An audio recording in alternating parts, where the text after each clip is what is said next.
पहले तो मैं नमस्ते करता हूँ सभी लोगों को। 2024 का जो है कुछ एक झांकियाँ मैं उसकी दिखाऊंगा आप लोगों को। लोग का दशहरा ना कुछ एक चीज़ों के लिए बहुत फेमस है। ना तो यहाँ रामलीला, ना रावण दहन, फिर भी सबसे खास है। तो चलो शुरू करते हैं। देश भर में ना दशहरा खत्म होने के बाद अब अंतर्राष्ट्रीय दशहरा शुरू हो चुका है हमारा। तो मैं आपको ना इससे जुड़ा इतिहास बताता हूँ। कुछ कहानी और परंपराएं ना बहुत ही खास है यहाँ की। चल के कुल्लू का दशहरा ना पूरे विश्व भर में प्रसिद्ध है। हमारा जो अंतर्राष्ट्रीय कुल्लू दशहरा कई मायनों में ना खास है। यहाँ दशहरों के दौरान ना रामलीला होता है, ना रावण दहन होता है, ना मेघनाथ कुंभकर्ण के पुतले जलाए जाते हैं। इस बार कुल्लू दशहरे का जो आगाज़ है ना वो 13 अक्टूबर और जो समापन होगा वो 19 अक्टूबर को होगा। दशहरा जो है ना विजयदशमी के दिन जो है ना भगवान राम ने रावण को मारा, लेकिन रावण की मृत्यु इस दिन नहीं हुई थी।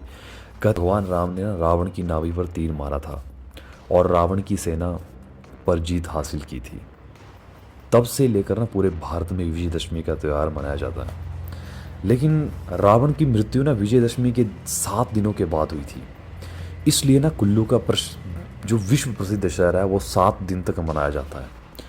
रावण के बारे में ना बहुत मेरे जो ना कुछ एक दोस्त भी पंडित है ना वो ना बहुत रावण के लिए बोलते हैं कि रावण ये रावण वो। रावण ना महान शिव भक्त होने के साथ साथ महाज्ञानी और पंडित था। रावण को शास्त्रों से लेकर वेदों और राजनीति से लेकर संगीत तक का ज्ञान था। कहते हैं कि रावण जब मृत्युशैया पर था तो भगवान राम ने लक्ष्मण को शिक्षा लेने के लिए भेजा था।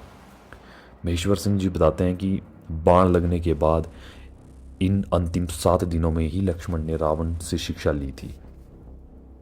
कुछ इस तरह से इसकी स्टोरी है। और वैसे जो कुल्लू का दशहरा है ना वो 364 साल पुराना है। बात हुई थी 1660 में जो पहली बार कुल्लू दशहरा मनाया गया, लेकिन इसके मनाने की वजह इससे भी कई साल पहले की है। तब इस कुल्लू में ना राजा जगत सिंह का राज हुआ करता था। 17वीं शताब्दी में ना कुल्लू दशहरे की शुरुआत करने का श्रेय भी राजा जगत सिंह को ही जाता है। कुछ साहित्यकार हैं वो बताते हैं कि जो 1637 की बात है, ये कुल्लू के राजा जगत सिंह से डर कर एक ब्राह्मण ने आत्महत्या कर ली थी। अब इसके पीछे रीज़न कुछ भी हो सकता है, लेकिन इससे क्या हुआ कि राजा को ना ब्रह्म हत्या का दोष लगा। राजा जगत सिंह को भारी दोष के कारण राजा को एक असाध्य रोग भी हो गया। और इस बीमारी से मुक्ति के लिए बाबा किशन दास ने राजा को सलाह दी कि अयोध्या के त्रेतानाथ मंदिर से भगवान राम, माता सीता और राम भक्त हनुमान की मूर्तियां लाएं और इन मूर्तियों को कुल्लू के मंदिर में स्थापित करके अपना राजपाट भगवान रघुनाथ को सौंप दें। ये उस समय की बात है। तो उन्हें ब्रह्म हत्या के दोष से मुक्ति मिल जाएगी। इसके बाद राजा जगत सिंह ने श्री रघुनाथ जी की प्रतिमा लाने के लिए बाबा किशन दास के चेले दामोदर दास को अयोध्या भेजा। इसमें सबसे दिलचस्प कहानी क्या है कि बताया जाता है ना कि दामोदर दास जब अयोध्या से मूर्ति को चुराकर हरिद्वार पहुंचे तो पीछा करते करते अयोध्या के पुजारियों ने भी उन्हें पकड़ लिया। उनकी पिटाई बहुत बुरे तरीके से करी, मूर्तियां उनसे छीन ली गई। जब वो ना अयोध्या के पंडित मूर्ति को वापस ले जाने वाले थे ना तो उस मूर्ति को उठा नहीं सके। वहीं जब इन्हें पंडित दामोदर दाम ने उठाया तो मूर्ति फूल के समान हल्की हो गई। ऐसे में जो पूरे प्रकरण को स्वयं भगवान रघुनाथ जी की लीला जानकर अयोध्या के पुजारियों ने भी मूर्तियों को ना कुल्लू लाने दिया। तो जो साहित्यकार है ना हमारे उन्होंने कुछ एक और चीज़ें भी बताई, जैसे कुल्लू में मौजूद जो भगवान रघुनाथ और माता सीता की मूर्तियों को भगवान रघुनाथ जी ने अश्वमेध यज्ञ के समय अपने हाथों से बनाया था। यह रामायण काल की बात बता रहे। कहते हैं कि मूर्तियों के दर्शन के बाद राजा का रोग खत्म हो गया था। स्वस्थ होने के बाद राजा ने अपना जीवन और राज्य भगवान रघुनाथ जी को समर्पित कर दिया। और इसी तरह यहाँ से ना दशहरे की शुरुआत भी हो गई। अब एक क्वेश्चन यहाँ आपको उठता होगा, इसमें राम भगवान भी है, माता सीता भी है, हनुमान भी है, लक्ष्मण नहीं है, क्यों? मान्यता है कि रघुनाथ और सीता की मूर्ति को त्रेता युग में अश्वमेध यज्ञ के दौरान भगवान राम ने अपने हाथों से बनाया था। मान्यता है कि इस यज्ञ में पति पत्नी को बैठना होता है, लेकिन अश्वमेध यज्ञ के वक्त सीता माता वन में थी तो भगवान राम ने यज्ञ के लिए ये मूर्तियां बनाई थी। तो इसमें और हमारे जो कुछ एक हमारे जो साहित्यकार थे उनका कहना और भी है कि भगवान रघुनाथ के सम्मान में 1660 के दशक में उत्सव का आयोजन किया जाने लगा। अयोध्या से लाई गई भगवान रघुनाथ की मूर्तियों को पालकी में बिठाकर ढालपुर के रथ मैदान में लाया जाता है और उसके बाद भगवान रघुनाथ की रथ यात्रा शुरू की जाती है। ऐसे में 7 दिनों तक भगवान रघुनाथ ढालपुर में अपने अस्थाई शिविर में विराजमान रहते हैं और हजारों की संख्या में लोग उनके दर्शन करते हैं। यहाँ इनवाइटेड जो होते हैं मोर देन 350 देवी देवताओं को भेजा जाता है न्योता यहाँ कुल्लू के दशहरे के लिए।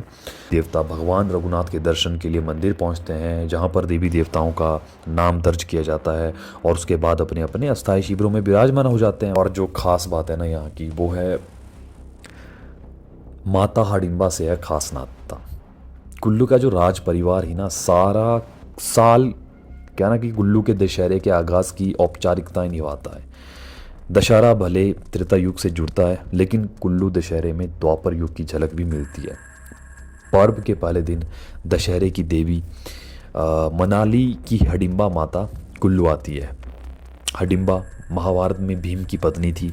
कुल्लू राजघराने की कुल देवी है। हडिम्बा माता कुल्लू के राजघराने की कुल देवी है। कुल्लू के प्रवेश द्वार पर उनका स्वागत किया जाता है और राजशाही ठाठवाड़ से राजमहल में उनका प्रवेश होता है और इसके उपरांत ढालपुर मैदान में हडिम्बा का प्रवेश होता है। हडिम्बा देवी के आदेश से ही कुल्लू दशहरे की शुरुआत होती है। पहाड़ के विभिन्न रास्तों से घाटी में आते हुए देवी देवता इस अनुष्ठ को देख लगता है कि जैसे सभी देवता स्वर्ग का द्वार खोलकर धरती पर आनंद उत्सव मनाने आ रहे हैं। इस दौरान रंग बिरंगी पालकियां देवव्रत में सभी देवी देवताओं की मूर्तियों को रखा जाता है और रथ यात्रा निकाली जाती है जिसमें कि मैंने भी पार्टिसिपेट किया है। आज स्थानीय निवासी कहते हैं कि रथ यात्रा में सैकड़ों लोग शामिल होते हैं। कई बार पुलिस भीड़ को नियंत्रित नहीं कर पाती। इस दौरान देवता धुम्बलनाग अपनी शक्ति से भीड़ और ट्रैफिक को नियंत्रित करते हैं। उत्सव के 6ठे दिन सभी देवी देवता इकट्ठा आकर मिलते हैं जिससे मोहल्ला कहते हैं। रघुनाथ जी इस पड़ाव पर उनके आसपास अनगिनत रंग बिरंगी पालकियों का दृश्य बहुत ही अनूठा और लुभावना होता है और सारी रात लोगों का नाच गाना चलता है। लंका दहन यहाँ लंका दहन होता है लेकिन रावण दहन नहीं होता है। ये है कुल्लू की एक और विशेषता।